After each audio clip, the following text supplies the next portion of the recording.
Claude Code is getting a lot of attention right now, and I've been obsessed with figuring out how much of a cold email operation can it actually run on its own. So we built something and ran it for 3 weeks against real cold email campaign. The system tested multiple iterations autonomously, wrote and queued copy based on past successful campaigns, and caught campaigns that were underperforming based on PCPL after 3,000 cents. Killed those campaigns, replaced them with a brand new test without requiring any human intervention except for a Slack message approving the new copy. Now, just for context, we send a couple million cold emails every single month, booking between 5 to 600 appointments across all of our clients. And Smartlead has ranked us among the top 1% out of 87,000 users on their platform. And the only reason I'm telling you this is because I want you to know that this system we built isn't a toy. We built this because we actually needed it. And I see most people who are using Claude Code for outreach, they are building skills, right? A skill is nothing but a text file that tells Claude how to run a workflow. So it's useful, but every time it runs, Claude is basically rereading and reinterpreting those instructions in a text file. There's also a high chance that the output is not what you would like it to be, and then you have to go back and forth with Claude to get it to the point where it's ready. What we built here, and our goal with building this system, was to build a system that can run without any human intervention except for approvals on the scripts, because obviously the messaging needs to have a human in the loop. So the system that we put together, it will generate predictable outputs based on deterministic rules. And we're obviously leveraging the AI's intelligence, but we're using its ability to make smarter decisions, to be creative with the copy, to look at a ton of data and make the right inferences, but we're not letting the AI decide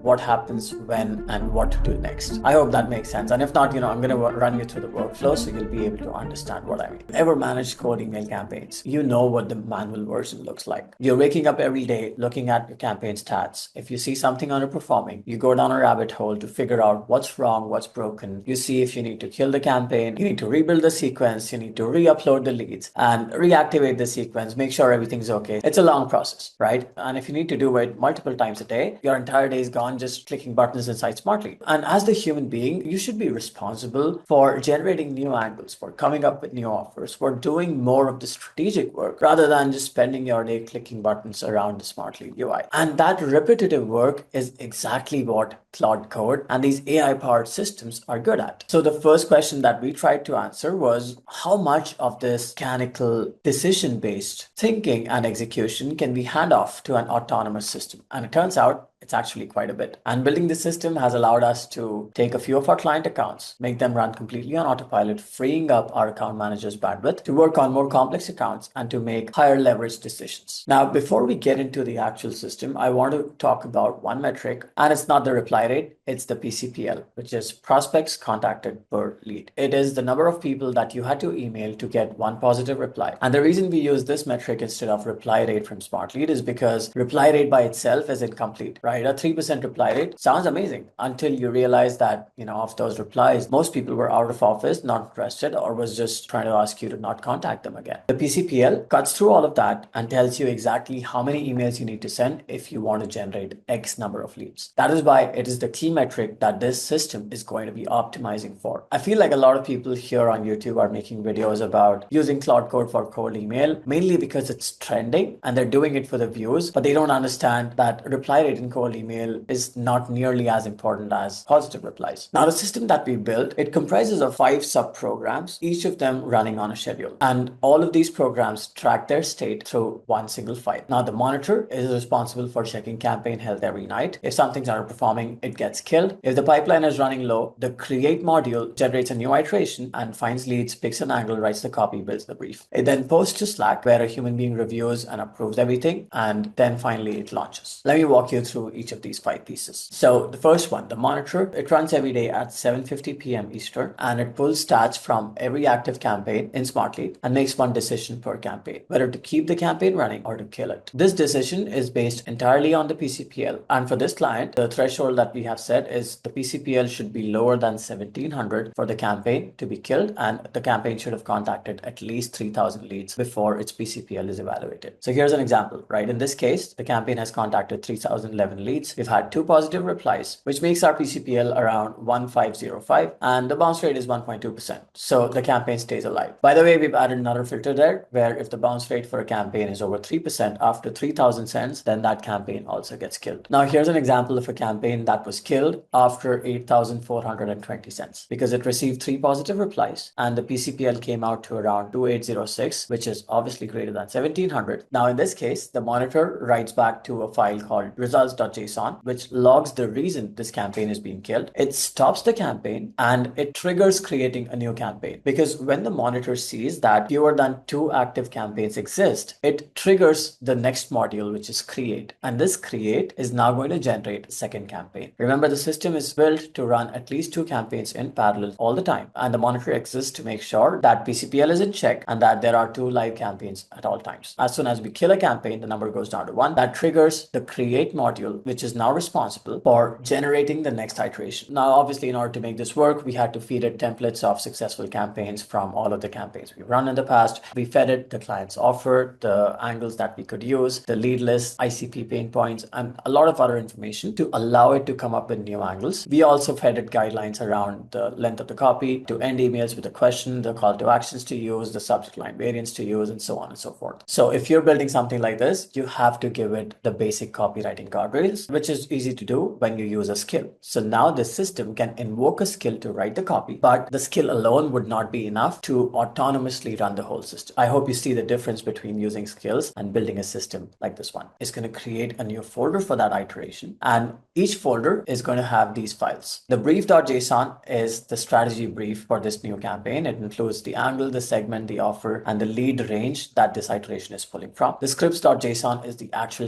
campaign copy, formatted in HTML so that it pushed over to Smartlead. So this will include subject lines, email body, the steps in the sequence, and everything is written in HTML so that we can push it directly into Smartlead. Name.json is just the name of the campaign. Now, we follow specific naming conventions across all of our clients. So, we just have this file to make sure that we can tell which iteration this campaign came from, and so that it's easy to attribute results from this test when we're later looking at numbers. Now, obviously, this copy cannot go out without a human being reading it first, and that's what the next module does. So the watcher module is going to poll Slack every 5 minutes, looking for one of 2 things in response to the message that we have sent on the Slack channel, either an approve message or a change message. And if there is a change message, it will look for what changes have been requested. It will take it from Slack, feed it back to the AI agent, invoke the script writing skill again so that we can incorporate the changes and create a new variation, send it back to Slack. So this is the feedback loop. This is the only situation where we require a human being, and we built it so that the human being can pre-approve 4 to 5 sequences so that the system can run autonomously for a few days without having to seek approval, because it already has a set of approved scripts that it can create. We've also built in a system where if the human being doesn't reply in the next 24 hours, they get a reminder on Slack to review and approve the scripts. And now I know a lot of you might be seeing things on LinkedIn where people say, I automated my outbound using Claude Code. I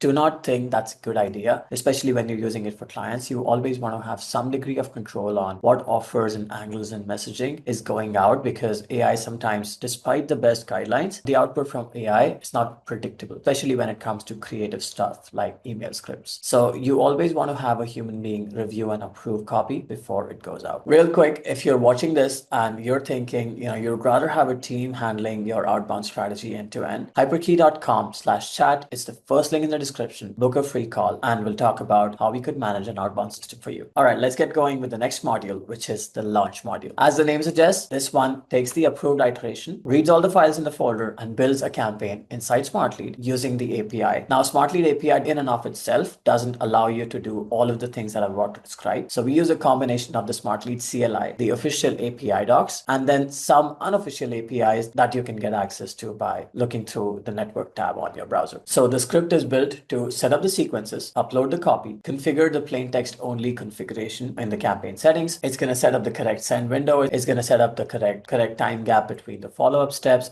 basically just dotting the I's, crossing the T's. And when all of this is done successfully, it writes a confirmation back into the iteration folder with the campaign ID, the name of the campaign, and whether or not the campaign has been launched and the timestamp at which it was launched. So now the campaign is ready. The last thing that needs to be done is we need to upload leads into the campaign, which is handled by the upload leads module. For this campaign, we pre-built a list of 133,000 contacts, validated and cleaned, that need to be uploaded into the campaign. This this is another one of the limitations where we want to have some control over the kinds of leads that the AI finds, right? So a lot of people talk about using Claude Code skills to just build a list. Well, it sounds great, but it doesn't work in practice because there's a very high chance that Claude ends up pulling leads that are not necessarily the right fit, especially if you're trying to do it with zero human intervention. So in this case, we pre-built a list that the campaign is now going to keep drawing from, and it maintains a counter in the campaign state file that tells it how many leads have been uploaded so that every time it's going to use a new batch of leads. There's another feature that we built into this campaign, which is to check the ESP being used by each email in our lead list. And the reason we're doing this is because we have over 130,000 leads. So we can afford to not send emails to the SEGs, the secure email gateways like Barracuda, Mimecast, Proofpoint, and so on. And the reason we do this is SEGs are harder to inbox, and there's a super low likelihood that you're going to get a positive response from a company that's using one of these secure email gateways to guard their inboxes. So you might as well not waste your sending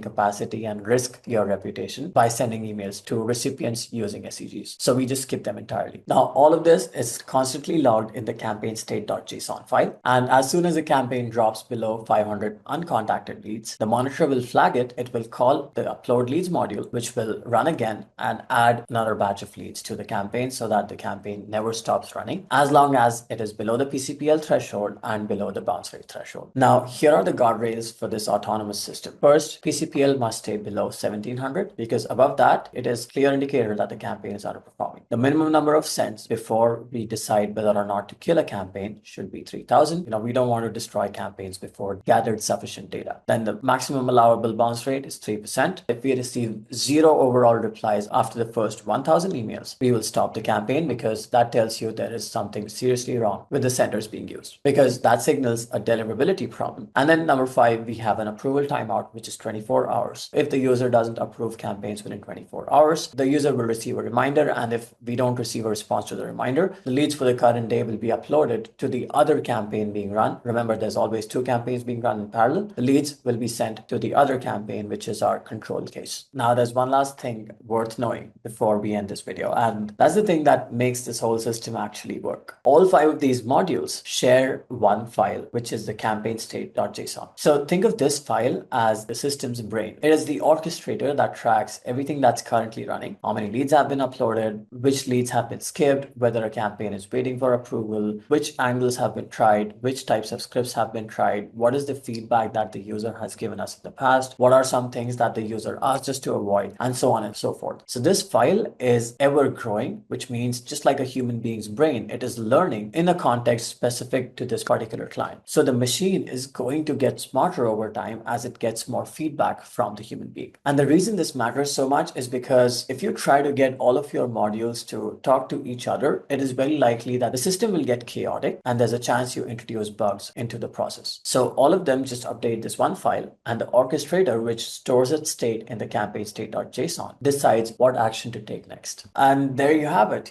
That's the engine. 5 programs, 1 state file, 1 Slack reply per new iteration. And this system has been genuinely useful for helping us testing new angles and running volume autonomously for a couple of our clients where we tried this. And I'm so excited to share this. Obviously, the system isn't perfect. You can see from the results so far, while the results are good enough for us to continue running this campaign, it's not gotten to a point where we can automate everything. And the system also has its limitations, right? You can't run this for more complicated outbound workflows. You can't run this for accounts where the offer is complex or where you don't already have an idea of what offers and angles can be tried, because all of these modules and the skills that these modules use, they need guardrails, they need direction on what can and cannot be done. However, the beauty of Claude Code here is that it takes the repetitive execution work off the table, and it allowed us to build a system that models an actual human brain so that the human beings that work at Hyperke can work on things that actually move the needle rather than focusing on execution. And if you want to see how we build campaigns like these, how we think about campaigns, and how we get our clients the kinds of results that we do, book a free call at hyperke.com/chat. It's the first link in the description. I'll see you soon.